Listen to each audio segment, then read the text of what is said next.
Broker, builder and buyer. इसमें से जो ब्रोकर है ना हमारे सबसे इम्पोर्टेंट पीस है। द गुड पार्ट इज कि हमने एक कंपनी का इंसेप्शन किया है करीब 3 महीने पहले और this company already has 6 mandates. Which means कि जब हम डेवलपर के पास गए, हमने अपना मॉडल समझाया, हमने ये बोला कि यार हम अपना जो काम है केवल ब्रोकर से थ्रू करते हैं। तो आज के डेट में मेरे जितने भी प्रोजेक्ट चालू हैं 100% sales has happened through brokers. तो मेरा एक पर्सनल मानना है जो फ्यूचर है इंडिया जो मीडियम यूनिवर्सिटी का जो फ्यूचर है यहाँ 100% माल आगे चल के जो है ब्रोकर के थ्रू ही बिकने वाला है and that is why RERA is taking up such a important step. आप देखो इंटरनेशनल मार्केट में सीबीआरई है, जेएलएल है, आपको क्या लगता है दुबई है, all of this markets have mandated कि 100% जो माल है केवल ब्रोकर ही बेचे। बट अपना ब्रोकर इंडिया में क्या है ना, अपना जो इंडियन स्टोरी है ना कि अलग अलग राज्य सबने बना के बैठे हुए हैं, कोई किसी ग्रुप में है, कोई एरिया ग्रुप में है, कोई नार में है, कोई टीए में है। सो सबने अपने अपने एसोसिएट्स बना लिए हैं। Unfortunately that is the only unfortunate part that I feel about the broker ecosystem in India. I feel जो यूनिटी है ना कहीं ना कहीं मिसिंग है। I feel that there has to be one organization that fights for the cause of the brokers independently. But एक हमारे में वो आपने देखा ही है, ये राजपूतों में बहुत था जब it is to be ruled by the Rajput in India way back कि एक दूसरे की उनकी जमती नहीं थी। Now me being on the developer side, I understand very very clearly कि ये broker का mindset कैसा होता है because मेरा जो 20 साल का experience रहा है is only to have been with engaging with the brokers and 3 cubes जो फॉर्म हुई है हमारी कंपनी, इसका जो मेन पिलर है ब्रोकर ही है और हमें इसको स्ट्रेंथन करना है, इसको बहुत दूर तक लेके जाना है। इसी चक्कर में हमने क्या किया, मजाक में हमने भी एक ब्रोकर नेटवर्क की तरह हमने एक प्लेटफॉर्म क्रिएट किया जिसका नाम है the bridge. The bridge is the broker platform that we will be launching in the next 2-3 months. अब ब्रिज का कॉन्सेप्ट क्या है, ब्रिज के ऊपर करीब 1.5 लाख ब्रोकर्स हैं जो रहेंगे और इसके ऊपर हमें पैसा कमाना हमारा मकसद नहीं है। We don't want to commercialize the bridge. Bridge के थ्रू हम चाहते हैं कि ब्रोकर्स को हम स्ट्रेंथन कर पाए, उनको हम स्ट्रेंथ दे पाए। अब कॉन्सेप्ट समझो, ब्रिज का मतलब क्या होता है, आपको एक जगह से दूसरी जगह पहुंचे होती है राइट, और ब्रिज के ऊपर सारे पिलर्स होते हैं। So the pillars are all the support that the app is going to provide, the tech is going to provide, which means marketing support चाहिए वो आपको मिलेगा, ब्रोकर सपोर्ट चाहिए वो आपको मिलेगा, आपको आपका डिजिटल सपोर्ट चाहिए ब्रिज आपको वो देने वाला है। So the bridge is being formulated from wanting to give support to the brokers to reach from one point to the other point, right? So it is going to be a mammoth effort. ये बहुत बड़ा effort है, but मुझे लगा कि यार हो गया भी 20 साल बहुत सब काम कर लिया डेवलपर साइड पे, let's come on the other side. Now आप बोलोगे सर फिर आपने मैंडेट कितने क्यों चालू की है? एक तो मैं इसको मैंडेट फॉर्म नहीं बोलता हूँ, ओके? मेरे हिसाब से mandate forms like guardians and rock, हम जो काम करते हैं हम जनरली उन्हीं डेवलपर्स के साथ काम करें जिनको हमारी रिक्वायरमेंट है। So we do not really work with any brands है ना। अभी मुझे लगता है कि लोधा को, गोदरेज को मेरी क्या जरूरत है, भर के उनके पास मैन पावर है, स्ट्रेटजी वाले लोग हैं, एमएलए लोग बैठे हुए उनके साथ, but they have need somebody who can I am talking about 80% of the other developers जिनके पास वो टीम नहीं है, वो एक्सपर्टीज नहीं है। I think I can come in their utility, शायद वहाँ पे मैं वैल्यू एड ज्यादा कर पाऊंगा। मेरा जो एक्सपीरियंस है, मेरा जो नेटवर्क है, मेरी जो गुडविल है, I can lend it to these developers who are probably need that support. So इसी चक्कर में आज हमारा पहला एफर्ट है। So I will be thanking a couple of people here, mister Ramesh who is come here to guide you on a very important point, and before that mister Ajay Chaturvedi, please give a huge round of applause. A veteran, very senior person who's been kind enough to support us and he understands the cause. तो हमने काफी time spend किया है, हमें ये तो समझ में आ गया कि somebody has to take up this onus. You have to catch the bull by its horn. Okay? जब तक आप ये कोई करेगा नहीं तब तक ये चीजें का शायद सोल्यूशन है नहीं। तो we are wanting to try and create a platform जो काफी strong हो, which can also go and address these issues to RERA on behalf of the brokers. और हम जब ब्रोकर्स की बात करते हैं हम किसी एसोसिएशन की बात नहीं कर रहे, we are talking about the generic concerns of all brokers. और जिस दिन हमने ये कर लिया, आप यकीन मानो कोई भी ऐसा डेवलपर नहीं हुआ है who will not entertain you. आज के डेट में क्या है, उनको पता है यार कि ये कुछ 4-5 लोग ब्रोकर्स हैं, अभी कभी पेमेंट नहीं भी किया तो उनको कंसर्न नहीं है।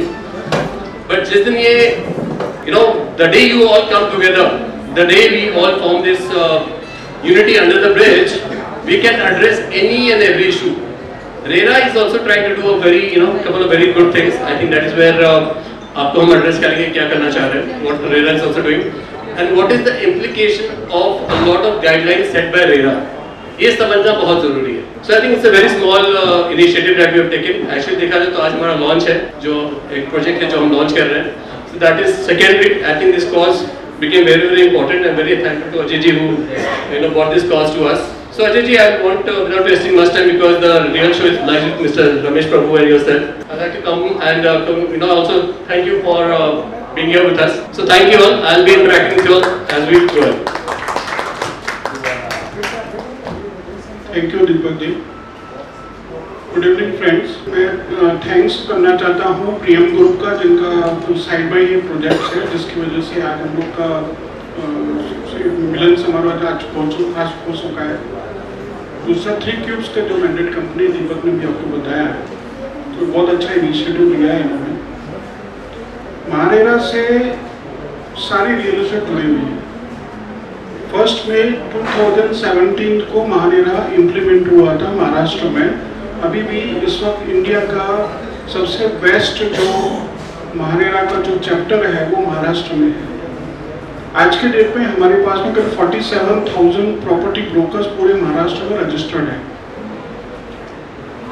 उन्होंने एक नया कानून जो निकाला था तो 2023 में उन्होंने कुछ 4 या 5 एग्जाम हुए हैं कि उन्होंने जो आप लोग 10,560 या 10,360 जो पेमेंट करके जो रजिस्ट्रेशन करते हैं, उसके बाद उन्होंने एक एग्जाम का भी नोटिफिकेशन निकाला है, जिसमें आपको 5,900 रुपीज़ भर के 20 घंटे का ट्रेनिंग प्रोग्राम लेना जरूरी होता है. उसका रीज़न ये है कि वो एजुकेट करना चाहते हैं प्रॉपर्टी कंसल्टेंट को, और ये भी उन्होंने जितने भी बिल्डरों के भी जो उनके जो रिप्रेजेंटेटिव उनके लिए भी उन्होंने कंपलसरी किया हुआ है.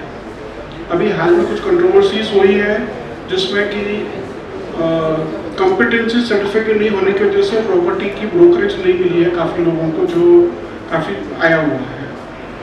अभी हाल ही में कुछ 1 महीने पहले ही उन्होंने कुछ 20,000 प्रॉपर्टी कंसल्टेंट को सस्पेंड किया हुआ है. कैंसलेशन नहीं है, सस्पेंशन है टू कंप्लीट द एग्जाम्स. तो उनका ऐसा मानना है, तो कंपलसरी जो उन्होंने मुझे रखा है सेक्शन 2ZE के अंडर में, महारेरा के अंडर में, प्रॉपर्टी कंसल्टेंट को नॉट ओनली रजिस्ट्रेशन करना है, रजिस्ट्रेशन के अलावा उनको ये 20 घंटे का एक ट्रेनिंग प्रोग्राम ऑनलाइन है, जिसमें 4 इंस्टीट्यूट को उन्होंने डेसिग्नेट किया, जिसमें रुस्तम जी का भी एक है, एक पुणे से कंपनी है, एक नेरेडको है. सो ऐसे कुछ 5 SRO भी उन्होंने अपॉइंट किए हुए हैं, सेल्फ रेगुलेटरी ऑर्गेनाइजेशन. सो ये जो सेल्फ रेगुलेटरी ऑर्गेनाइजेशन है वो प्रॉपर्टी कंसल्टेंट के हिसाब से भी बनाई गई है, जिसमें इंडिया ग्रुप को भी उन्होंने कुछ डेसिग्नेट किया हुआ है. उसका कंफर्मेशन आया है कि नहीं मुझे नहीं मालूम है. अभय जी और मलाड स्टूडेंट एसोसिएशन के पदाधिकारी यहाँ पर हैं हमारे साथ. तो आपको जो प्रॉपर्टी कंसल्टेंट का जो सबसे बड़ा इशू है आज के डेट में, 47,000 प्रॉपर्टी कंसल्टेंट महाराष्ट्र में जो हैं, उसमें से सिर्फ 9,000 लोगों ने ही पास किया है एग्जाम अभी तक. तो 4 एग्जाम हुए अभी तक मेरे ख्याल से. तो 4 एग्जाम का हर 2 महीने में एग्जाम होता है. अभी 29 जून को भी जो एग्जाम है, उसके बाद में ये अगस्त में आएगा. तो जिन्होंने एग्जाम नहीं दिया है तो उनका मानना ऐसा है कि आप एग्जाम लीजिए, बहुत सिंपल है, कोई बहुत बड़ा कोई ऐसा MBA का या ऐसा कुछ MBBS का नहीं है. उसको सिंपल चीज पूछेंगे, जो आप डे टू डे ऑलरेडी कर रहे हैं वही क्वेश्चन पूछे जाते हैं. काफी एजेंसीज हैं जो आपको हेल्प करने के लिए भी तैयार है. प्रॉपर्टी कंसल्टेंट्स की बहुत बड़ी जो दुविधा आ रही है, जैसे टैगिंग की प्रॉब्लम्स है, जैसे प्रॉपर्टी ब्रोकरेज के डिले की इश्यूज है, मैटर है, उससे काफ़ी सो है.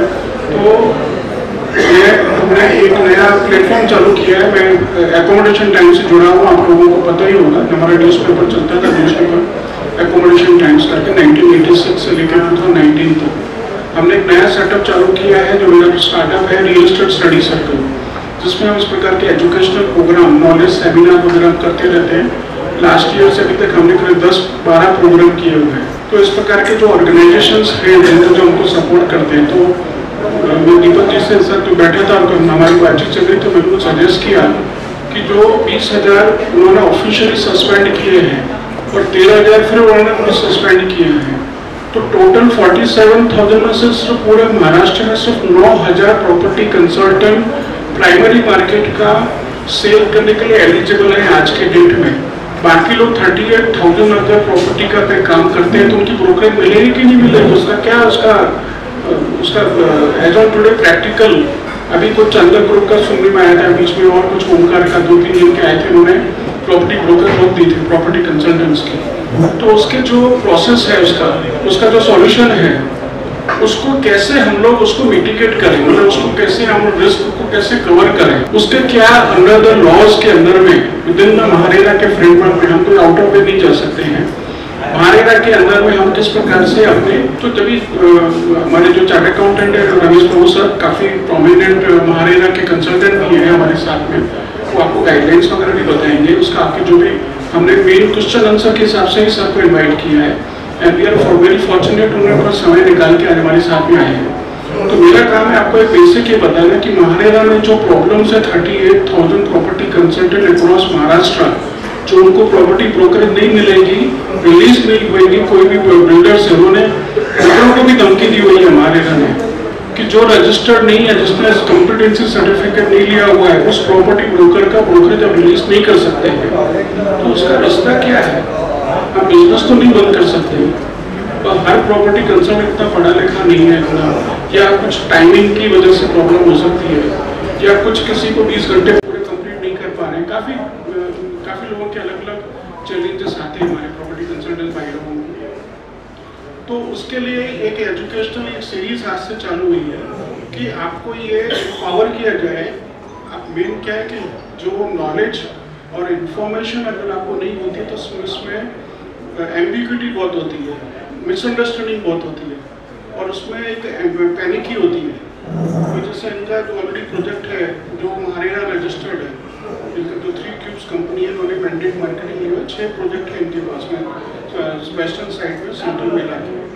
तो इस प्रकार की जो एजेंसीज हैं उन्होंने कॉर्पोरेट मेंबरशिप ली हुई है महारेरा की, जो 1 लाख रुपया भर के ये जो क्या बोलते हैं कुछ काफ़ी जैसे एनआरओ वगैरह जैसे काफ़ी लोगों को उन्होंने अलाउ किया हुआ है। तो जिन्होंने कॉर्पोरेट मेंबरशिप 1 लाख रुपये की भर के हुई है, they are helping property consultant to get the release the brokerage. आज जो ब्रोकरेज का आपका जो इशू है उसके लिए काफ़ी एजेंसीज, काफ़ी हम लोग काफ़ी काम कर रहे हैं, और ग्राउंड लेवल पे काफ़ी हम ऐसा कर रहे हैं कि हमारे जो भाई और बहन जो प्रॉपर्टी कंसल्टेंट में मेहनत करते हैं, मैंने देखा हुआ है कि जो हार्डवर्क आज प्रॉपर्टी कंसल्टेंट जो कर पा रहे हैं उसकी वजह से आज 70% 80% सेल जो रियल एस्टेट का हो रहा है। आपको जान के खुशी होगी कि अपना बम्बई सब नंबर 1 पे आता है। करीब पर हर महीने का 11,000 11,500 डॉक्यूमेंट्स रजिस्टर्ड हो रहे हैं बॉम्बे में, और करीब मोटा ऐसा मुझे ख्याल है 1.5 लाख करोड़ का साल का 1.5 लाख करोड़ का सेल हो रहा है प्रॉपर्टी का। इस बात पे मैं चाहता हूँ कि आप तालियां बजाएं हमारे बॉम्बे के लिए। इतना बड़ा बिजनेस अपॉर्चुनिटी होते हुए अगर हमको कहीं पर हमारी जो मेहनत की कमाई हमको रुक मिले या कोई रुक जावे, तो उसका प्रोसेस क्या है। महारेरा अपनी जगह सही है, उन्होंने पहले दिन से बताया हुआ है कि आपको एग्जाम देना है, आपने रजिस्ट्रेशन कर लिया वो कंपलसरी है, 5 साल के लिए है, 10,500 रुपये जो भी आपको भरना है वो एक कंपलसरी रजिस्ट्रेशन हो गया। फिर उन्होंने 5,900 रुपीज़ भर के उन्होंने एग्जाम का एक प्रोसेस बताया। TCS का पवई में और थाना में 2 जगह पे एग्जाम सेंटर होते हैं, 1.5-2 घंटे का, आई थिंक 3 घंटे का प्रोग्राम होता है, जिसमें KBC टाइप के क्वेश्चन पूछे जाते हैं, यस नो। उसमें कोई बहुत ज़्यादा दिमाग नहीं लगाना है, आपने जो सीखा हुआ है 20 घंटे के उसमें, उसके अलावा और भी काफ़ी एजेंसीज आपको हेल्प करेंगी कौन से क्वेश्चन आ सकते हैं। तो उसमें हर जैसे एक साथ 3,000 आदमी बैठ सकते हैं उसमें एग्जाम में। जो अभी लास्ट हुआ था मेरे ख्याल से फरवरी या मार्च में हुआ था, अब ये जून 29 जून को जो प्रोग्राम है उसमें अगेन 2 से 2,500 या 3,000 आदमी नॉर्मली एक साथ पूरे कंप्यूटर पर बैठा जाता है, कोई राइटिंग में नहीं है। मैं रिक्वेस्ट करता हूँ तो पीछे आवाज़ नहीं करें तो बेटर होगा। बहुत इंपॉर्टेंट डिस्कशन है। 2 से 3,000 आदमी एक साथ बैठते हैं, पूरा कंप्यूटर के ऊपर है, आपको सिर्फ यस नो दबाना है। इसमें कोई बहुत ज़्यादा इसमें कोई क्या बोलते रॉकेट साइंस नहीं है। इसमें हम प्रॉपर्टी भाइयों के लिए रोज की बात है, हम लोग तो डे टू डे आप लोग जो कर रहे हैं, खास करके प्राइमरी मार्केट के लिए बहुत इम्पोर्टेंट है। बहुत सी सोसाइटीज और कॉर्पोरेट्स ने क्या किया है कि महारेरा सिंस कंपलसरी नहीं है किसके लिए, लीज के बिजनेस के लिए कंपलसरी नहीं है, रीसेल के लिए, सेकंड सेल के लिए ये कंपलसरी नहीं है, या कोई भी प्लॉटेड डेवलपमेंट के लिए कंपलसरी नहीं है। लेकिन बहुत से डेवलपर, बहुत से सोसाइटीज, बहुत से इन्वेस्टर ग्रुप, उन्होंने महारेरा को एक मापदंड बना लिया है, बोलते हैं आपके पास महारेरा का नंबर है कि नहीं। तो उसके हिसाब से फ्यूचर में जैसे जैसे अवेयरनेस बढ़ रही है, जैसे जैसे इसकी एक्सेप्टेंस बढ़ रही है, स्पेशली हम महाराष्ट्र के वासी हैं, बॉम्बे एमएमआर रीजन में इस वक्त हमारे पास में रजिस्टर्ड नॉन रजिस्टर्ड मिला के 60,000 प्रॉपर्टी कंसल्टेंट का हमारे पास में डेटा है। पूरे महाराष्ट्र में 47,000 ब्रोकर्स हैं, लेकिन 9,000 only people have pass the exam. ये पूरा आपको एक ओवरऑल व्यू जानना बहुत जरूरी है आज की डेट में। एंड इनवॉइस का ऐसा है कि 7 डेज से लेकर ज़्यादा करके 21 डेज में आपका प्रॉपर्टी ब्रोकर रिलीज हो जाना चाहिए, ऐसा बहुत सी जगह पे कहा चुका है। इन्होंने 3 क्यूब्स में बहुत अच्छा एक एप्लीकेशन बनाया हुआ है। बहुत सी कंपनियों ने भी, जैसे गोदरेज प्रॉपर्टी वगैरह ने अपने डेवलप किए, जिसमें आपका टैगिंग का इशू प्रॉब्लम सॉल्व हो जाता है, डुप्लीकेशन का प्रॉब्लम सॉल्व हो जाता है, काफ़ी एडवांसमेंट आ रहा है। एआई की वजह से, आर्टिफिशियल इंटेलिजेंस बेंगलोर से काफ़ी बड़ी टेक्नोलॉजी आ रही है। शायद हो सकता है 6 महीनों या 2025 तक आप किसी भी भाई बहन को अपने प्रॉपर्टी ब्रोकरेज के लिए कोई भी टेंशन लेने की जरूरत नहीं। इतना ट्रांसपेरेंट, इतना सिस्टमेटिक, टेक्नोलॉजी इतनी एडवांस होकर आ रही है कि इवन बहुत कम पढ़े लिखे ब्रोकर्स का भी मेहनत सबकी एक जैसी होती है। इसमें बहुत ज़्यादा हाई एजुकेटेड है उसकी बात नहीं है।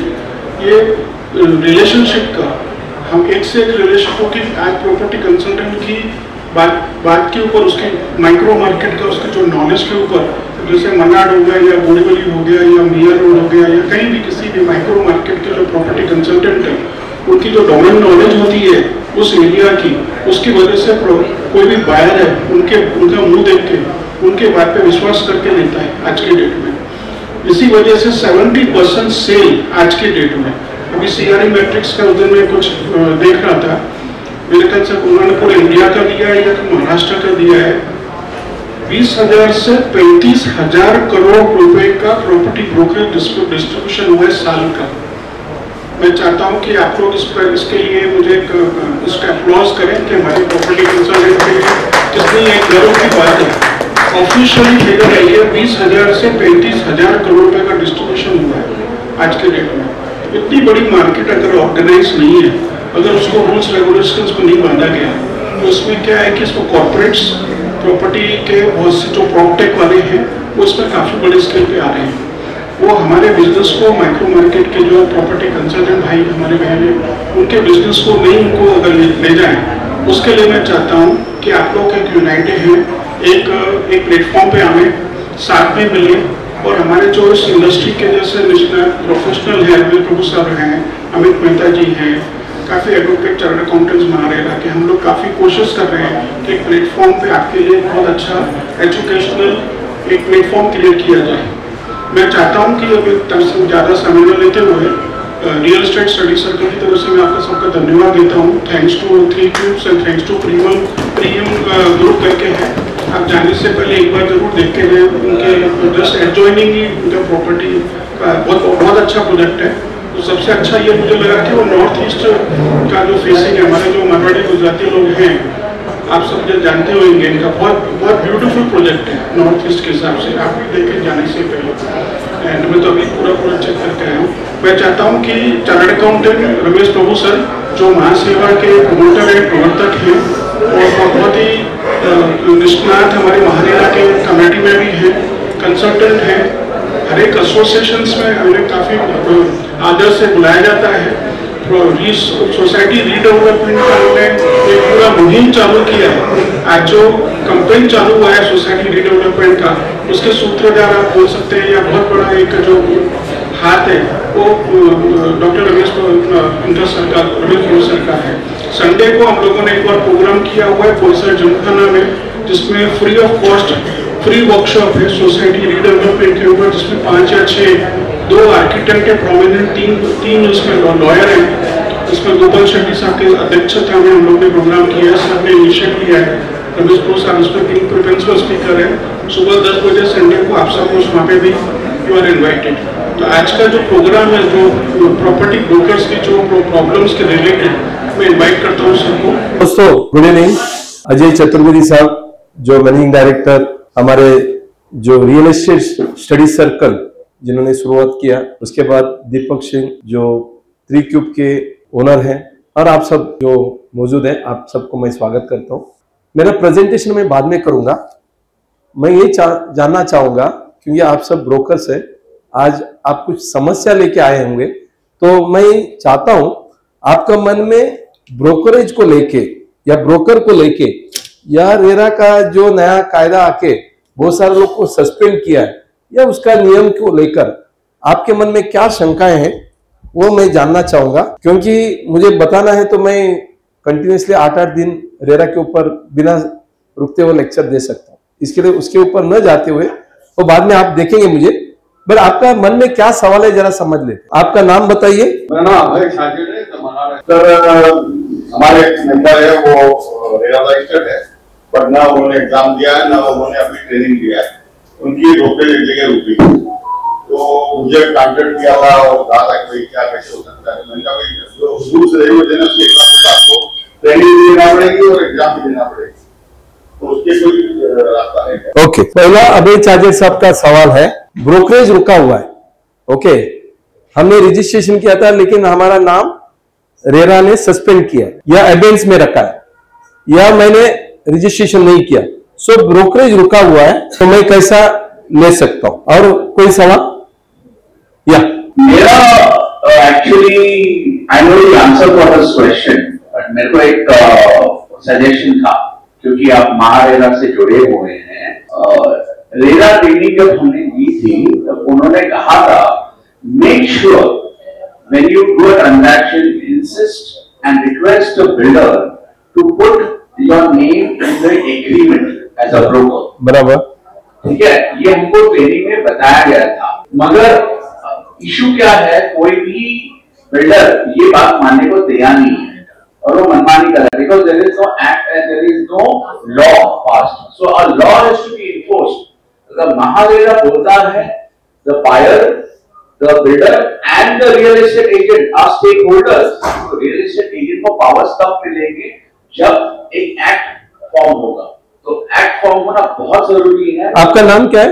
ज्योति प्रकाश। ज्योति प्रकाश। हाँ, तो एक्ट मैं 35 साल से हूँ sir in the field of real estate. So an act has to be form. जब वॉकिंग होता है तब टैगिंग होनी चाहिए। टैगिंग वो भी टेम्पोररी नहीं होनी चाहिए, because temporary tagging is a very big issue. It has to be permanent tagging. Okay, so ये सारी issues है। I don't know हमारे तरफ से कौन जाके महारेरा को बोल पाएगा कि ये issues permanently solve करना है।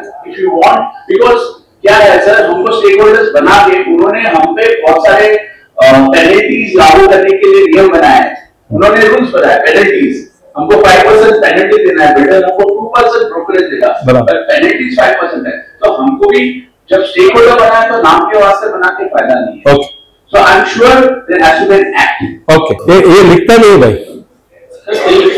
एक है 6 मंथ का जो फाइलिंग है, जहाँ इनकम टैक्स फाइलिंग कर रहे हैं, तो फिर रेरा फाइलिंग करने की क्या जरूरत? ये तो डुप्लीकेशन हो गया ना इनडायरेक्टली।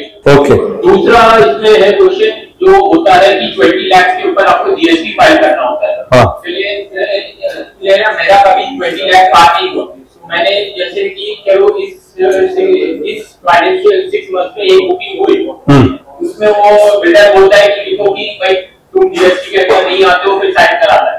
आगे जाके बाई चांस मेरी कोई बड़ी बुकिंग हो गई से 10 CR 15 CR, और अचानक से मैं 20 क्रॉस कर जाता हूँ, फिर मैं जीएसटी नंबर निकालता हूँ, तो जो पहले की बुकिंग हुई है उससे फिर मैं जीएसटी लेने जाऊंगा या 20 क्रॉस के ऊपर जो इनकम होती है उसी पे लगता है जीएसटी। ओके, सर आपका नाम क्या है? अंकुर। अंकुर ना sir, I want to come back. मेरा सजेशन ये है, इनफैक्ट मैंने ये साल में ऑलरेडी जीएसटी के लिए अप्लाई कर दी है, because I am suppose cross 20 lakh. तो मैंने बोला I don't want to get into the confusion, better take the GST. अगर आपको लगता है आपका कोई सौदा हो रहा है और 20 लाख आप क्रॉस करने वाले हो, जीएसटी पहला से ले लो, वो 20 लाख होने तक वेट करो, बेटर रहेगा। कंफ्यूजन पे मारे जाओगे, बहुत इश्यूज है। Okay sir. सर मेरा नाम मुकुंद देशपांडे। हाँ मुकुंद जी बोलिए। हाँ first of all sir thanks sir, आप टाइम निकाल के आए और मैं आपका एक प्रकार का शिष्य बोल सकता हूँ। यस सर बताइए। हाँ तो मेरे सवाल ऐसे है कि अभी ये जो महारेरा कंपलसरी है for builder as well as for agents, पर इसके रोल क्या रहता है रियल में कि भैया जो रेरा है वो बिल्डर के साइड के लिए है या सीपी के साइड में है? नहीं बिल्डर की तरफ है या चैनल पार्टनर की बिल्डर कस्टमर की तरफ है? कस्टमर की तरफ। हाँ अभी मैं आपको एक एग्जांपल देता हूँ कि भाई महारेरा के हिसाब से कंस्ट्रक्शन चालू हो गया। हाँ बराबर बिल्डर ने डिक्लेयर किया कि भाई फॉर सो टाइम पीरियड में हम लोग आपको पोजीशन देंगे। तो जब वो पोजीशन नहीं बनता है, नहीं कंस्ट्रक्शन बन नहीं पाता है, तो फिर बिल्डर क्या करता है, रेरा के पास जाता है और वो एक्सटेंशन लेता है। अभी एक्सटेंशन जो है यही मेरे को आपको सवाल पूछना है कि भाई महारेरा ने बिल्डर को तो दे दिया 2 साल का एक्सटेंशन, लेकिन जो बायर है उसका नुकसान हो रहा है, उसका क्या? ओके किसी ने तो फ्लैट बेचा है कि भाई मेरे को 1 साल में मिलने वाला है पोजीशन, किसी ने रेंट पे गए हैं तो अभी उसका रेंट चालू है। बराबर। तो मैं आपको रिक्वेस्ट करूंगा कि जरा डिटेल में बताओ। ओके समझ गया। Good evening sir, thank you. मेरा नाम प्रवीण है। या प्रवीण सर जैसा रेरा गवर्नमेंट का, सेंट्रल गवर्नमेंट का एक पार्ट है राइट, तो जब रेरा नंबर हम महाराष्ट्र के लिए अलग और हर स्टेट के लिए अलग अलग लेना पड़ता है, ये बहुत बड़ा एक इशू है। कोई भी ब्रोकर जब ब्रोकिंग कर रहा है तो जैसा अगर आईआरडी का आप देखते हैं लाइसेंस, वो भी गवर्नमेंट बॉडी है, सेबी का आप देख सकते हो ब्रोकिंग का, तो सेम काइंड ऑफ थिंग में ब्रोकर्स को क्यों भी कंसीडर किया जा रहा है? They are also broker and they get a commission for pan India, but यहाँ पे हमको हर जगह पे करना it's a very tough task. Okay या सर मेरा नाम मंगेश है। या मंगेश। वो सारे डेवलपर सेल्स और के लिए देते कॉन्ट्रैक्ट, हाँ तो उसमें प्रोग्रेस फंसा रहता है। अभी डेवलपर हाथ ऊपर रखता है, हमारे हाथ में नहीं था, हमने कॉन्ट्रैक्ट लिया था सेल्स, उसके लिए क्या सोल्यूशन? मतलब ब्रोकरेज मिलता नहीं है, ब्रोकरेज नहीं मिलता है, उसके लिए क्या सोल्यूशन है? बराबर है ना? और उसके लिए क्या सेल्स कॉन्ट्रैक्ट लेता है तो उसके लिए क्या एक्ट है? नहीं अच्छा, सोल सेलिंग के लिए क्या एक्ट है? ओके तो आपका सोल सेलिंग का है या दोनों? ओके डेवलपर सीधा हाथ ऊपर रखता है, हमने कॉन्ट्रैक्ट लिया था सेल्स पर, उनसे बात करो। ओके ओके ठीक है। Just one question. अगर I have a corporate RERA, if my company has a RERA, can I pass on sub brokerage to brokers जिनके पास RERA नंबर नहीं है? ठीक है ओके। क्या नाम है आपका? संतोष। या अच्छा मेरा ना एक पॉइंट ऐसा था, हमको चैनल पार्टनर बनाना है बिल्डर चैनल पार्टनर बनाना है अच्छा ब्रोकर, लेकिन यार कितने डेवलपर को ये होता है कि आपका जो डेवलपमेंट एग्रीमेंट होता है राइट, तो वो बायलॉज के हिसाब से हम क्लॉज डालते हैं, लेकिन रीसेल का प्रॉपर्टी है जो भी हो, रीसेल का जो प्रॉपर्टी का अपन एग्रीमेंट करते हैं हाँ उसमें बाय क्लॉज जो बायलॉज के हिसाब से जो क्लॉज होता है उसके अलावा भी कुछ एडिशनल क्लॉज डालते हैं राइट एग्रीमेंट में। राइट बराबर है ना? तो मैं क्या बोलता हूँ ऐसा सीपी की तरफ से बिल्डर या डेवलपर जो भी है वो हमारा एक क्लॉज क्यों नहीं डालता है कि सो एंड सो ब्रोकर है, वो आ गए ना, रेरा नंबर है दिया क्या? मैंने सुना है। हाँ बराबर है ठीक है। ये इसके लिए मैंने लिखा है, सवाल रिपीट ना हो, आपका ये सवाल है कि आपके एग्रीमेंट में ब्रोकर का नाम आना चाहिए। बराबर बराबर एग्रीड एग्रीड। सेकंड वन मेरा एक पॉइंट है। हाँ अच्छा ये रेरा का जो अभी लास्ट 5 साल से जो देख रहा है कि ये रेरा नंबर खाली ले लिया, हमारे खाली वो चल रहा है, अपन ऑफिस में लगा के रखा है बिल्डर रेरा नंबर ले रहा है, वो सब चेक कर रहा है, लेकिन उसका और कितना इंप्लीमेंट होएगा? स्ट्रांग इंप्लीमेंट कभी होगा? स्ट्रांग इंप्लीमेंट मतलब क्या? ऐसा है कि ये जो फॉर्म भरते लेते हैं या जो भी होता है, लेकिन मैं ऐसा सोचता हूँ कि अगर एक क्लाइंट अगर फ्लैट बेचता है रीसेल का, रीसेल के लिए अभी तक आया नहीं है, लेकिन रीसेल में क्लाइंट अगर बेचता है जैसा मैजिक प्रिंट 99 एकड़ वाला आता है, उधर पे फॉर्म आता है, तो वैसे लेते हैं पूरा मार्जिन का डिटेल्स वगैरह लेते हैं, वैसा मेरा फॉर्म मिलेगा जिसमें मेरा नंबर रहेगा और मेरा नाम रहेगा। लाइक मेरे को दूसरा ब्रोकर अगर वो क्लाइंट आता है तो उसको मेरे को ही कॉन्टैक्ट करना पड़ेगा और लोकल सेटलमेंट करना पड़ेगा। हाँ वैसा कुछ होना ही चाहिए स्ट्रॉन्ग, नहीं तो मालूम पड़ा कल रेरा निकाल। ओके ठीक है समझ गया। ओके आई थिंक सवाल काफी हो गया, जिसके लिए आज हम मिल रहे थे उसके लिए तो सवाल ही नहीं है। अजय भाई बोल रहे थे बहुत सारे लोगों का पैसा फंसा है, हालांकि ब्रोकरेज स्टॉप है ठीक है, बट बहुत सारे लोगों को पैसा जरूरी है, रुका हुआ है, वो कैसा निकालना, कुछ रास्ता बताओ। वो तो कोई सवाल नहीं आया, मतलब आप लोग के पास बहुत पैसा है। अभी हम सवाल के ऊपर जाते हैं, और उसके पहले मुझे बताया गया था एक 10 मिनट का साइड 10 मिनट का अपने को एक प्रेजेंटेशन देने के लिए। ये देखिए जिनको किताब लेना है ना रेरा के ऊपर, ये सेकंड एडिशन है। पहला एडिशन लगभग 10,000 कॉपी बिक गया, क्योंकि 40,000 बिल्डर्स है, 40,000 ब्रोकर्स है, और कितने कस्टमर है देखो, और कितने चार्टर्ड अकाउंटेंट है, लगभग 90,000 चार्टर्ड अकाउंटेंट है महाराष्ट्र में। तो ये महारेरा का जो बुक है, जिसमें लगभग 100 लोग हम मिलके एक किताब लिखा था इंस्टीट्यूट ऑफ चार्टर्ड अकाउंटेंट की तरफ से, और टैक्समैन ने पब्लिश किया। जिनको भी चाहिए, आज चाहिए तो 3,500 का किताब आपको 3,000 में मिलेगा। आप ये मत सोचिए कि मैं किताब बेचने के लिए आया हूं, आप ये समझिए कि 100 लोगों का तजुर्बा इसमें डाला हुआ है, और वो ज्ञान आप तक पहुंचाने का पूरा कोशिश हो रहा है। आप बोलेंगे तो हम तो इतना पढ़े लिखे हैं तो ब्रोकर क्यों करेंगे, बट हालांकि ये जहां जहां जब जब आपको लगेगा एज ए रेफरेंशियल गीता जैसा आप रखेंगे तो आपके लिए आने वाला दिनों में अच्छा रहेगा। ये सेकंड एडिशन है 2024 का, इसमें बहुत सारा चीज सवाल जवाब और रूल्स रेगुलेशंस है। इसका पूरा का जो एडिटर है मैं हूं, इसके लिए मैंने बताया कि बहुत कुछ मैं बता नहीं पाऊंगा, limited half an hour. Hindi में आपने बोला तो हम शुरुआत करेंगे, बट आज के तारीख में इंग्लिश में, या आज के तारीख में इंग्लिश में ही है। अभी हम आते हैं ये सब सवाल, वो सवाल जो है वो प्रेजेंटेशन के माध्यम से मैं करूंगा, और ध्यान से देख लेना, मैं 4 चीज कवर करूंगा। ये पीपीटी भी आपको मिल जाएगा सर, 2-3 मिनट। ओवरव्यू रेरा क्या है, रियल एस्टेट एजेंट को रेरा में क्या स्थान दिया गया, रोल एंड रेस्पॉन्सिबिलिटी सवाल किया गया, जिम्मेदारी क्या है, और आखिर में सर्टिफिकेट ऑफ कॉम्पिटेंसी होता क्या है। उसके पहले मैं आपको एक जनरल सवाल करना चाहूंगा। क्या आपको लगता है, जरा जनरल सवाल ये आप लोगों के लिए, क्या आपको लगता है रेरा का पहले और रेरा का बाद में अपने आप में as a estate agent, as a broker, as a channel partner अपने आप में थोड़ा गर्व महसूस हो रहा है कि नहीं हो रहा है? यदि गर्व महसूस हो रहा है, आपको जोरदार तालियां देना है, तालियां जोरदार होना चाहिए। अभी एक गर्व क्यों महसूस होना चाहिए, जरा समझिए, गर्व क्यों होना चाहिए। इसके पहले हर आदमी जो एक स्वीपर है, जरा समझिए, स्वीपर है, उसको मालूम है इसका घर बिकने वाला है, वो एस्टेट एजेंट बनता है। झाड़ू वाला जो बिल्डिंग का झाड़ू मारता है, जो बाहर जो जनरल स्टोर लेके बैठा है, वो जनरल स्टोर में घर वाले बोलते हैं चाबी रखो, और जो भी आता है, किसी को घर चाहिए, भाड़े में लेना है तो भाड़े में ले लो, या आपको सेल में चाहिए तो अवेलेबल है, उनको बताओ और आप ब्रोकरेज ले लो। मतलब ब्रोकर के ऊपर कोई अंकुश नहीं था, कितना नहीं था मालूम नहीं। आपको मैं एक बताऊं, आपको सरप्राइज होगा, ऑल ओवर इंडिया में जो ऑल इंडिया जितने भी 28 स्टेट है, उसका रेरा का अथॉरिटी साल में एक बार मिलते हैं।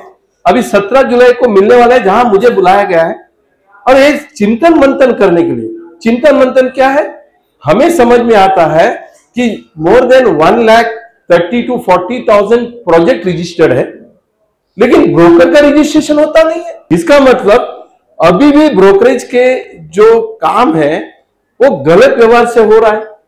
इसके ऊपर चिंतन मंथन करके और इसको रिजिडिटी स्ट्रिंजेंट करने का प्रयास रेरा की तरफ से, ऑल इंडिया का जितना 28 स्टेट का रेरा है, वो अथॉरिटी सोच रही है। तो मेरा कहने का तात्पर्य यह है, रेरा आने के बाद अपने आप में एक प्रोफेशनल का स्टेटस आया है। Are you getting my point? इसके पहले आप एजेंट थे, आपको कोई रिकॉग्निशन नहीं था, आपको कोई पूछते नहीं थे। आज गौरव से अपन बोल सकते कि मैं चैनल पार्टनर हूं, मैं महारेरा का रजिस्टर्ड हूं, मैं इधर रजिस्टर्ड हूं, मैं उधर रजिस्टर्ड हूं, मेरा एक ब्रोकिंग फर्म है। और दूसरा, देखो महारेरा ने जिनका प्रोजेक्ट लैप्स है उनको ब्रोकरेज रोका है, जरूर रोका है। उसे एक सिग्नल देने का प्रयास रेरा ने किया है। क्या सिग्नल देने का प्रयास किया है? यह सिग्नल देने का प्रयास किया यदि आप प्रोफेशनली आप एक व्यवसाय करते हो और जिस तरह से करना चाहिए उस तरह से नहीं करते हो, आप इस तरह का लायक नहीं हो, तो फिर आप इस लाइन में मत रहो। मतलब जिस तरह का आपका सवाल था, क्या सवाल था? हमें एक स्टेटस चाहिए, हमें मोनोपोली चाहिए, हमें जो चाहिए वो मिलना चाहिए, हम जो काम किया उसका हमें श्रेय मिलना चाहिए। यदि ये सही है तो मुझे लगता है, देखो आप लोग को नुकसान हुआ होगा, वो नुकसान कैसा भरपाई होगा, किस तरह से रिकवरी करेगा, वो मैं सॉल्यूशन दूंगा। क्योंकि अजय जी ने मुझे बताया कि खास वो सॉल्यूशन दे दो, मैं सॉल्यूशन आपको दूंगा। उसके लिए थोड़ा सा प्रयास आपको करना है। आप चिंतन मंथन न करते हुए, काम न करते हुए, एक्शन न लेते हुए आप घर में, जिसको हम बोलते हैं ब्रूडिंग, मतलब सोचते रहेंगे तो कुछ नहीं होने वाला है। अपने को तो एक्शन लेना है। वो एक्शन क्या लेना है मैं बताऊंगा। बट लेट अस अंडरस्टैंड, आपको नहीं लगता है कि ये ब्रोकरेज रोक के या जो 20,000 प्रोजेक्ट को सस्पेंड करके महारेरा, 20,000 एजेंट को सस्पेंड करके एबेंस में रख के एक अच्छा सिग्नल महारेरा ने दिया कि नहीं दिया? दिया कि नहीं दिया? इससे क्या साबित हो रही है? इससे यही साबित हो रहा है, यदि आपको इस लाइन में काम करना है, आप प्रोफेशनल बनो, सबका काम नहीं है। दूसरा, let us understand the importance. देखिए, जितने भी महाराष्ट्र में या हिंदुस्तान में प्रोजेक्ट बनती है, एक बार आप रेरा रजिस्टर्ड है, एक बार आप रेरा रजिस्टर्ड एजेंट है और रेरा रजिस्टर्ड प्रोजेक्ट है, आपका नाम उस प्रोजेक्ट के अंदर जोड़ा जाता है। यस और नो? जोरदार तालियां देगा अपने आप को। क्या ये पहला था? पहला नहीं था। आज आप किस प्रोजेक्ट से, कितने प्रोजेक्ट से जुड़े हैं? आपको 100 प्रोजेक्ट के साथ जोड़ना है, आप 100 प्रोजेक्ट के साथ जोड़ सकते हैं। आपका नाम, मोबाइल नंबर सब उधर जोड़ा हुआ है। अभी सवाल यही आता है कि क्या हम सक्षम हुए? Are we capable of taking this load? इसका मतलब क्या हम इसको मानते हैं? यदि आपको मान लो रियल एस्टेट है, as a channel partner continue करना है, अपने आप को मानना चाहिए कि हमें इसके बारे में जानकारी लेना चाहिए। देखिए, एजुकेशन इंपॉर्टेंट नहीं है। आप पढ़े लिखे बीकॉम है, ग्रेजुएट होना चाहिए ऐसा जरूरी नहीं। 10वीं भी सीखे हैं या आप 7वीं भी पढ़े हैं, आप रियल एस्टेट एजेंट कर सकते हो। आपको लैंग्वेज का तकलीफ है, आज के तारीख में 2 लैंग्वेज में एग्जाम होता है। आपके तरफ से मैं ये भी विनती कर सकता हूं कि हमें मराठी भी लैंग्वेज में होना चाहिए, गुजराती लैंग्वेज में भी होना चाहिए। क्योंकि हिंदुस्तान में जितने भी लैंग्वेज में, जो लैंग्वेज शासन ने, मतलब कॉन्स्टिट्यूशन में अप्रूव किया है, शेड्यूल में दिया है, संविधान ने दिया है, उस पूरे का पूरा लैंग्वेज में भी एग्जाम चाहिए तो अपन करवा सकते हैं। बिकॉज दिस आर ऑल, आपका नोट में भी आप देखेंगे उसमें सब लैंग्वेज लिखा है। इसका मतलब ये संविधान ने, कॉन्स्टिट्यूशन ऑफ इंडिया ने दिया हुआ लैंग्वेज है, आपका ये डिमांड आना चाहिए। तो कहने का तात्पर्य कम से कम 7वीं तो 8वीं तो 5वीं तो पढ़ना चाहिए, लिखना तो पढ़ना तो चाहिए, इतना तो मैं मानता हूं। Coming to the second point, अभी देखिए कायदा, मुझे बताया गया, पूछा गया, स्पेशली जो हमारा ज्योति, क्या नाम है, ज्योति प्रकाश, 2 है। ज्योति भी हमको समझ में आता है, दिवा है, और प्रकाश और ज्यादा है। मतलब ज्योति प्रकाश ने जो सवाल किया है, हमें कायदा चाहिए। भाई साहब, real estate regulation and development act क्या है? एक कायदा है, एक कायदा है। उस कायदे में 3 आदमी को रिकॉग्निशन किया है। कितना आदमी को? 3 आदमी जो एक ट्रांजैक्शन में इन्वॉल्व होते हैं। आपको मैं बताऊं, चाहिए तो आप जरा देख लेना। ये क्यों देखना चाहिए आपको? 2013 का कायदा निकाल लेना भाई साहब। जब 2013 में कायदा शुरुआत किया था और 2016 का कायदा निकालना जो अभी इंप्लीमेंट हुआ है, आपको आश्चर्य होगा, ये समझना भी आपको जरूरी है। 2013 का कायदे में real estate broker, channel partner को अस्तित्व नहीं था, स्टैंडिंग नहीं था। 2016 का कायदे में वो आया। क्यों आया?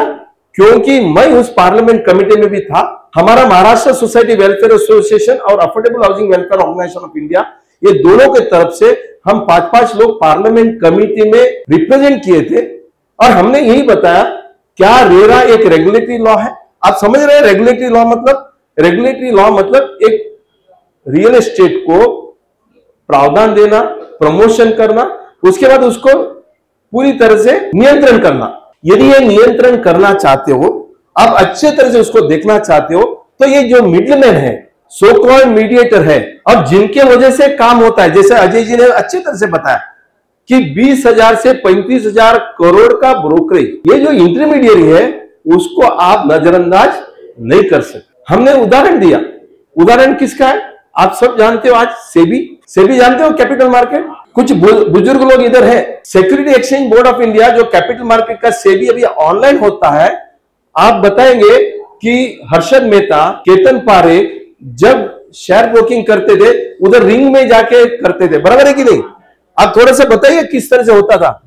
रिंग में आप जाते हैं, ज्यादा तो मुझे पता नहीं है शेयर बाजार के बारे में, मगर रिंग में जाके आवाज कर करके भाव बोल के करते हैं। करेक्ट, आप बता सकते हैं?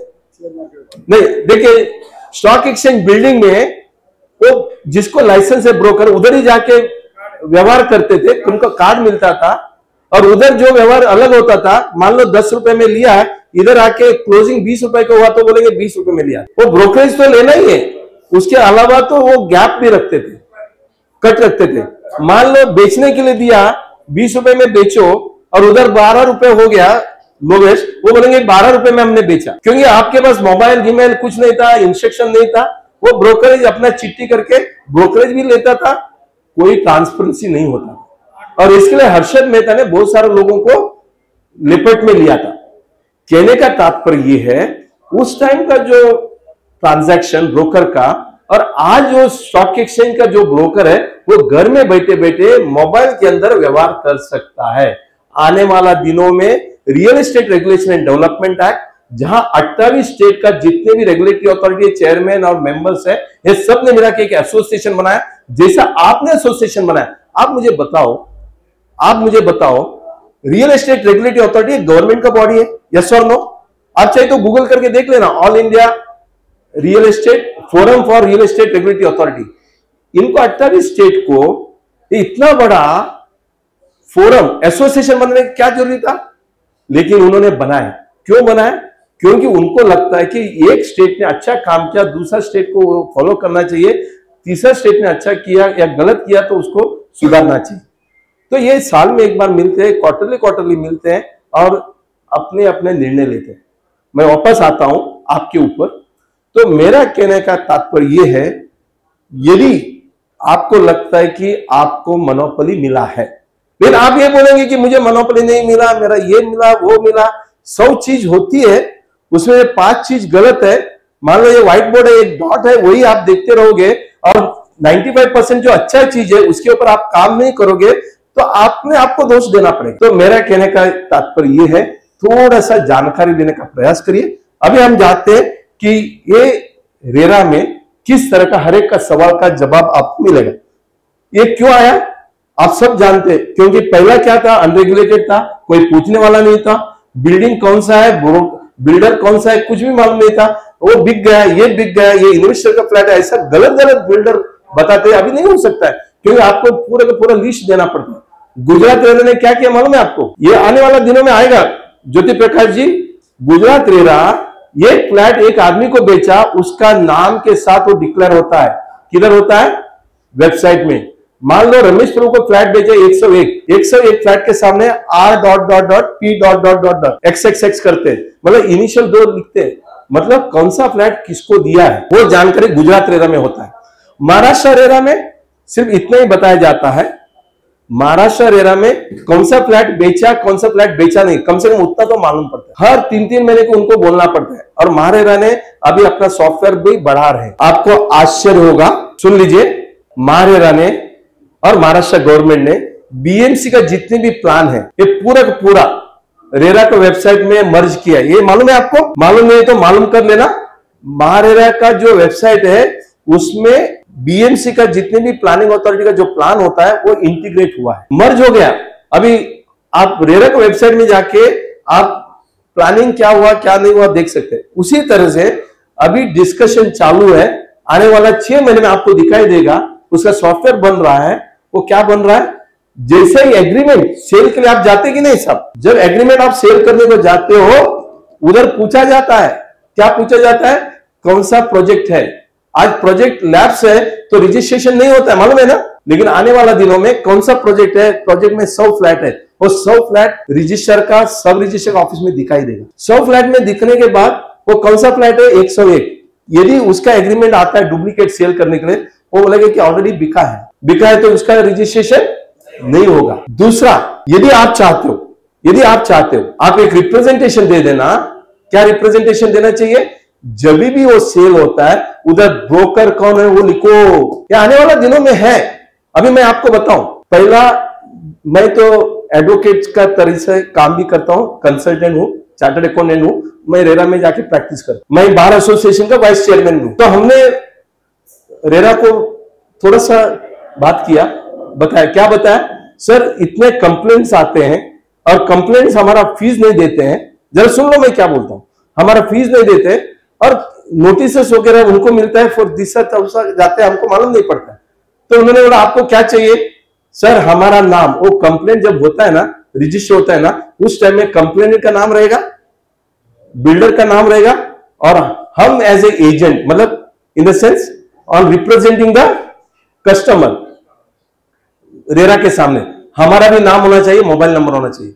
उन्होंने उसको मान्य किया और अभी हमारा नाम भी उधर आता है। कोई कायदा कानून में नहीं है, बट ये रिप्रेजेंटेशन आप करते हो तो एग्रीमेंट रजिस्टर करते टाइम सब रजिस्ट्रार के उधर जिस तरह से बिल्डर का प्रोजेक्ट नंबर आता है वैसा ही एजेंट का आ सकते हैं। उसके लिए आपका जो एसआरओ है, सेल्फ रेगुलेटरी ऑर्गेनाइजेशन जो रजिस्टर्ड हुआ है, नार इंडिया है, नार इंडिया के साथ आप संवाद करिए, उनके थ्रू वो पहुंचाइए, तो ये 101% आएगा। ये कोई कायदा जरूरी नहीं, इसके लिए क्या चाहिए, एक सर्कुलर चाहिए। आपको मालूम है what is self regulatory organisation, मालूम है कि नहीं आपको? सेल्फ रेगुलेटरी ऑर्गेनाइजेशन मतलब जो बिल्डर्स है, 500 के ऊपर जो बिल्डर एक जगह में है, एक एसोसिएशन में, उनको उन्होंने महाराजा ने एक रजिस्ट्रेशन नंबर दिया, सेल्फ रेगुलेटरी ऑर्गेनाइजेशन। मतलब आपका जितने भी मेंबर का समस्या है वो आप लेके हमारे पास आओ।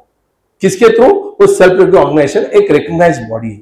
उसी तरह से एस्टेट एजेंट का जो एसोसिएशन है वो 500 के ऊपर यदि मेंबर है उनको वो रजिस्ट्रेशन करते हैं। इतना ही है, 500 के ऊपर रियल एस्टेट एजेंट रजिस्टर्ड होना चाहिए। उसके बाद उनको ट्रेनिंग के लिए भी परमिशन दिया जाता है। तो मुझे लगता है कि यदि आपको लगता है कि हमारा नंबर आना चाहिए, ये आना चाहिए, वो सेल्फ रेगुलेटरी ऑर्गेनाइजेशन के थ्रू एक सर्कुलर लाने का प्रयास करिए ताकि आपका बहुत कुछ प्रॉब्लम सॉल्व होगा। अभी आपने ये सब जो चीज है, नो ट्रांसपेरेंसी, अभी ट्रांसपेरेंसी आ रहा है, हर प्रोजेक्ट के बारे में डिटेल है, इंफॉर्मेशन है, रिग्रेसल होता है और आपका पोजीशन डिले होता नहीं है, और सुपर बिल्ट ऑफ एरिया में बेचते थे, अभी कारपेट एरिया में बेचना पड़ेगा, अकाउंट्स वगैरह मेंटेन करना होगा, ब्रोकर का भी अकाउंट्स करना होगा और सब कुछ करना है। तो इस तरह से जो है, देखिए इसके पहले रेरा के पहले एक कायदा था। कौन सा कायदा था? मोफा था, महाराष्ट्र ओनरशिप फ्लैट एक्ट था। क्या ब्रोकर को पूछा गया था? उसमें पूछा गया था 1963 से लेके 2017 तक, रेरा आने तक आपको कोई पूछा था? पूछते थे? अभी रेरा तो आपको कम से कम पूछ रहे तो ना, आपको लाइसेंस तो दे रहे ना, तो जोरदार तालियां दे दो अपने आप को। कम से कम आप महसूस मतलब चिंता मत करो, आपका बहुत। अभी रेरा लाने का कारण क्या है? नेक्स्ट, रेरा लाने का सवाल पूछा गया, ये रेरा किसके लिए? भाई साहब, रेरा सबके लिए, रेरा कस्टमर के लिए नहीं है। एक गलतफहमी में है आप। रेरा सबके लिए, गवर्नमेंट के लिए है, इनकम टैक्स डिपार्टमेंट के लिए है, जीएसटी डिपार्टमेंट के लिए है, गवर्नमेंट का हर डिपार्टमेंट के लिए रेरा है। उसके अलावा नहीं तो सेंट्रल गवर्नमेंट नहीं करती है कायदा। उसके अलावा एक बिल्डर के लिए भी है, लैंड ओनर के लिए भी है, और आपका डेवलपमेंट मैनेजर के लिए भी है, पीएमसी के लिए भी है, आर्किटेक्ट, इंजीनियर, चार्टर्ड अकाउंटेंट, सबके लिए, एडवोकेट के लिए है। उसके बाद ये एजेंट के लिए भी है, कस्टमर के लिए भी है, क्योंकि रेगुलेशन एंड डेवलपमेंट एक्ट एक ट्रांजैक्शन का जो डेवलपमेंट होती है वो करने के लिए रेरा है, प्रमोशन के लिए रेरा है, बिल्डिंग एक्टिविटी बढ़ाने के लिए, ट्रांसपेरेंसी पूरी तरह से पारदर्शिता करने के लिए, किसके पास क्या व्यवहार हो रहा है सब कुछ उनको मालूम होना चाहिए। आपने बोला 6 महीने के अकाउंट्स मांग रहा है, क्यों मांग रहा है? गवर्नमेंट चाहती है कि आप जो व्यवहार कर रहे हो वो सीख करो और व्हाइट में करो, और गवर्नमेंट को भी अपना टैक्स भरो और अपना व्यवहार भी करो, ताकि मिसमैच जब भी होता है तो मालूम पड़ेगा कौन किसको दे रहा है नहीं दे रहा है। और लास्ट है, आखिर में बिल्डिंग किसके लिए बनता है, फ्लैट किसके लिए बनता है, शॉप किसके लिए बनता है, प्रोजेक्ट किसके लिए बनता है, कंज्यूमर के लिए। तो कंज्यूमर का इंटरेस्ट तो लिया ही जाएगा, बट कंज्यूमर के इंटरेस्ट रखते हुए ये जो स्टेक होल्डर है उनको नहीं लिया जाएगा तो कोई मतलब नहीं। अभी मुझे सवाल पूछा गया मिस्टर मुकुंद जी ने, मुकुंद देशपांडे जी, वो मुझे पूछ रहे सवाल, सर आप मुझे बताइए किधर है मुकुंद जी, आप उधर है। मुकुंद जी ने सवाल किया कि रेरा एक्सटेंशन के ऊपर एक्सटेंशन दे रहा है। सही है भाई साहब, बैठिए आप। 40 डेवलपर एसोसिएशन, 40 डेवलपर एसोसिएशन किधर अलग अलग हाईकोर्ट में गए, बोला कि रेरा जो है एक्सटेंशन नहीं देती है, हमारा प्रोजेक्ट टेक ओवर करेगी, हम प्रोजेक्ट टाइम में नहीं किया तो ये हमारे ऊपर नुकसान होगा। तो सुप्रीम कोर्ट ने बॉम्बे हाईकोर्ट को बोला कि इसके ऊपर सुनवाई करो, और सुप्रीम हाईकोर्ट ने, बॉम्बे हाईकोर्ट ने 15 दिन, जिस तरह से अपना राम मंदिर का हियरिंग होता था ना, वैसे दिन हर दिन 15 दिन रेरा के ये मुद्दे ऊपर निर्णय हुआ, हियरिंग हुआ, और उन्होंने बोला कि रेरा यदि चाहती है और बिल्डर का बाजू में, कस्टमर का बाजू में, सबका बाजू में सोच के 1 साल से 2 साल 3 साल जितने भी साल एक्सटेंशन देना है वो रेरा दे सकती है, क्योंकि आखिर में प्रोजेक्ट कंप्लीट करना कस्टमर का काम नहीं है, कस्टमर नहीं कर सकता। ये बिल्डर जिन्होंने फ्लैट बिल्डिंग बनाने का प्लान बनाया, उसने कस्टमर को लाया, उसको सब जानकारी है, इसके लिए रेरा उसके ऊपर कंडीशन डाल सकता, कंडीशन डाल के प्रोजेक्ट कंप्लीशन करने का पूरा जिम्मेदारी रेरा के ऊपर दिया है। इसके लिए रेरा जो है उनको एक्सटेंशन के ऊपर एक्सटेंशन देता है।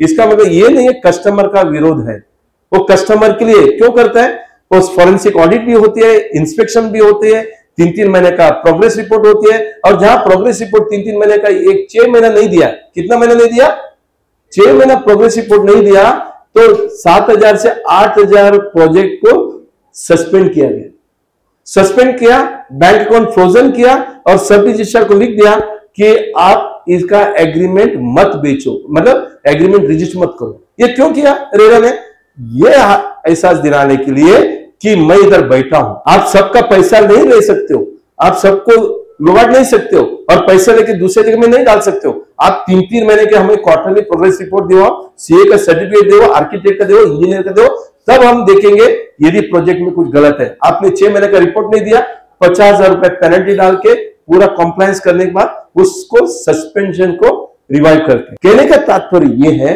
रेरा जब से अजय मेहता सर आए, शुरुआत था, सबको क्या करना था, आलिंगन करना था, प्यार मोहब्बत से लेना था रेरा को, पहले से भगाएगा तो रेरा का कोई अस्तित्व नहीं है। इसके लिए उन्होंने प्यार मोहब्बत से 40,000 प्रोजेक्ट को ले लिया। अभी लेने के बाद उनको पता चला कि ये रेरा को बहुत लाइटली ले रहे हैं, ये रेगुलेटर के हिसाब से नहीं देख रहे, एक नियंत्रण बराबर नहीं हो रहा है, और बहुत सारा प्रोजेक्ट लैप्स हो रहा है, कस्टमर का नुकसान हो रहा है, ब्रोकरेज मिल नहीं रहा है। तो इन्होंने अभी थोड़ा सा अंकुश बढ़ाया है।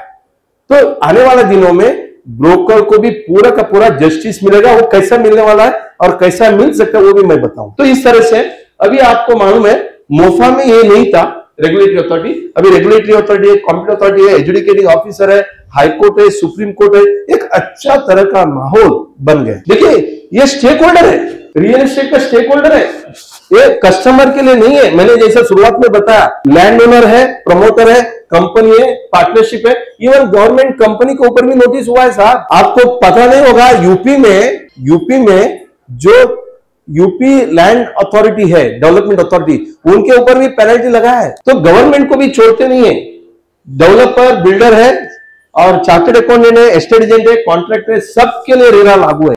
आप गलतफहमी में मत रहो, ये सिर्फ कस्टमर के लिए। ये कैसा करता है, एक रियल एस्टेट एजेंट प्रोजेक्ट को रजिस्टर करती है, एजेंट को रजिस्टर करती है, कंप्लेंट ऑनलाइन लेती है, discipline, financial discipline through chartered accountant करती है, और कस्टमर को अच्छे तरह से ट्रांसपेरेंट घर दिलाने का पूरा प्रयास करती है। अभी रजिस्ट्रेशन में 2 है, एक तो नया प्रोजेक्ट सेक्शन 3 से 8 है, ऑनगोइंग प्रोजेक्ट अभी है ही नहीं है 3 से 8, और रियल एस्टेट एजेंट को 2 सेक्शन है सब।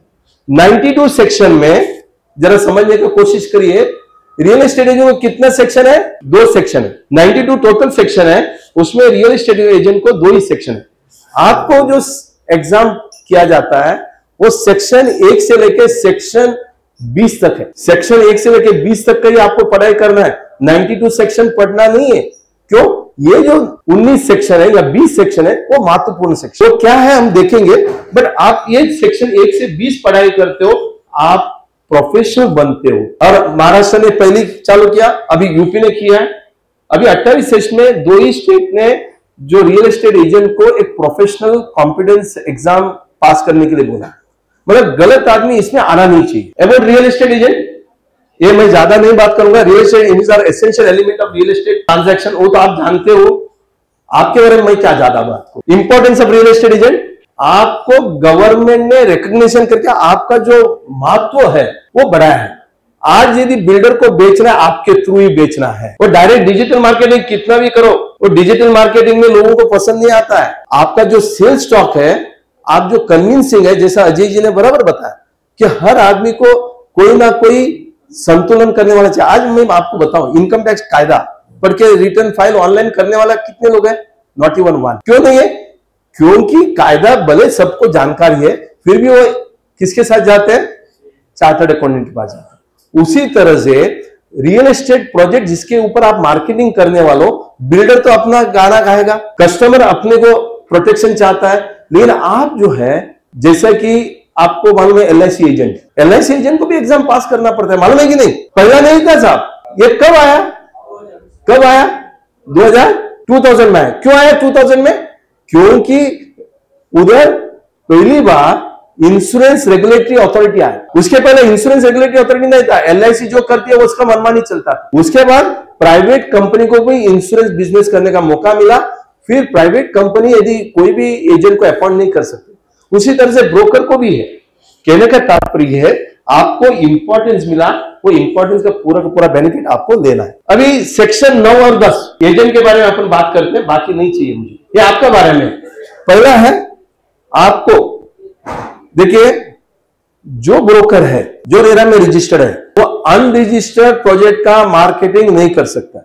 Are you getting my point? मान लो आप रेरा में रजिस्टर्ड है, जो अनरजिस्टर्ड प्रोजेक्ट है आप उसको सेलिंग नहीं कर सकते। आपको पता है एक साई चंबूर एस्टेट कंसल्टेंट था, साई चंबूर एस्टेट कंसल्टेंट, बराबर? रेरा ने पहली 1,20,000 उसको पेनल्टी लगाया, पहला पेनल्टी ऑर्डर था। वो क्या था? क्यों था?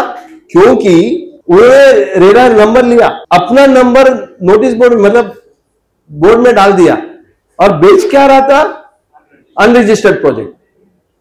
जब रेरा को मालूम पड़ा 12 दिन ये बोर्ड था, वो 12 दिन बोर्ड के लिए 10,000 रुपए पर डे 1,20,000 डाला। उसके बाद कस्टमर, ब्रोकर सब लोग जागरूक हुए। कहने का तात्पर्य है कि क्या रजिस्टर्ड बिल्डर रेरा में जो रजिस्टर्ड है, क्या वो अनरजिस्टर्ड ब्रोकर से काम कर सकता है? भाई साहब कर सकते कि नहीं कर सकते? नहीं कर सकता है। इसके लिए तो महारेरा ने बोला कि जो सस्पेंडेड है उसका ब्रोकरेज मत दो, मतलब उसको ब्रोकरेज दिया, इसका मतलब आप अनरजिस्टर्ड ब्रोकर को ब्रोकरेज दे रहे हो। रजिस्टर्ड प्रोजेक्ट है, अनरजिस्टर्ड ब्रोकर से काम नहीं कर सकते। रजिस्टर्ड ब्रोकर है, अनरजिस्टर्ड प्रोजेक्ट को कर नहीं सकते। मतलब क्या हुआ? एक माहौल बन गया जिसमें आपके थ्रू ही सेल हो सकता है और आपको पूरी तरह से सक्षम बनना है। सेक्शन 10 में आपका फंक्शन क्या है? सिर्फ 5 फंक्शन। पहला फंक्शन है not to facilitated sales of unregistered project, maintain books of account. Sir जरा सुनने का कोशिश करिए। बुक्स ऑफ अकाउंट क्या मेंटेन करना है? कोई भाई साहब ने मुझे पूछा, सर जब हम इनकम टैक्स के लिए, कौन है पूछा, वो इनकम टैक्स में हम भर रहे हैं 6 महीने का क्यों करना है? एकदम एंड है। क्या नाम है आपका? अंकुर। अंकुर जी का सवाल है, बहुत अच्छा सवाल है। सर मैं सब कुछ मेंटेन कर रहा हूं, सब कुछ मैं कर रहा हूं, इनकम टैक्स के लिए बता रहा हूं, तो ये रेरा कौन होता है मुझे पूछने का? 6 महीने में हिसाब दो। भाई साहब रेरा आपका मां बाप है, रेरा आपका अन्नदाता है, रेरा आपको रिकग्निशन कर रहा है। रेरा के ऊपर दायित्व है कि उसको आपका बुक्स ऑफ अकाउंट को कंट्रोल करना। रेरा हर बिल्डर को चाहते 3-3 महीने में अपना प्रोग्रेस रिपोर्ट देना, 3-3 वेरियस प्रोफेशनल से रिपोर्ट लेना, उनको देना, ये सब कुछ करता है। और आप इंटरमीडिएट हो, आपका ब्रोकरेज का आपको पढ़िए, तो आप 6 महीने में एक बार उनको रिपोर्ट नहीं कर सकते। मेरे हिसाब से आपको करना है। तभी तो आपके ऊपर नियंत्रण आएगा, तभी तो आपको इंपॉर्टेंस बढ़ेगा, तभी तो गलत आदमी जो अच्छे व्यवहार में है वो बाहर जाएगा। तो इसके लिए मेरा कहने का तात्पर्य अंकुर जी, आपको वो डालना ही है। और ये जो है, ये नहीं, अगर फंक्शन प्रिस्क्राइब बाय रेरा है, रेरा ने इसको प्रिस्क्रिप्शन किया, रेरा ने उसको सर्कुलर किया, इसके लिए आपको करना है। दूसरा, फैसिलिटेट इंफॉर्मेशन डॉक्यूमेंट, जो जो डॉक्यूमेंट चाहिए वो देना, और involve in unfair trade practice, आप अनफेयर ट्रेड प्रैक्टिस नहीं करना चाहिए, और मेंटेन बुक्स ऑफ अकाउंट। ये आपका फंक्शन है, इतना लिमिटेड फंक्शन करना है। आपको एप्लीकेशन करना है, केवाईसी करना है, कॉम्पिटेंसी एग्जाम देना है, लाइसेंस लेना है, और वो हिसाब से आपको काम करना है। 6 महीने में एक बार आपको रिपोर्टिंग करना है। मुझे लगता है इसमें आपको कोई दिक्कत आना नहीं चाहिए।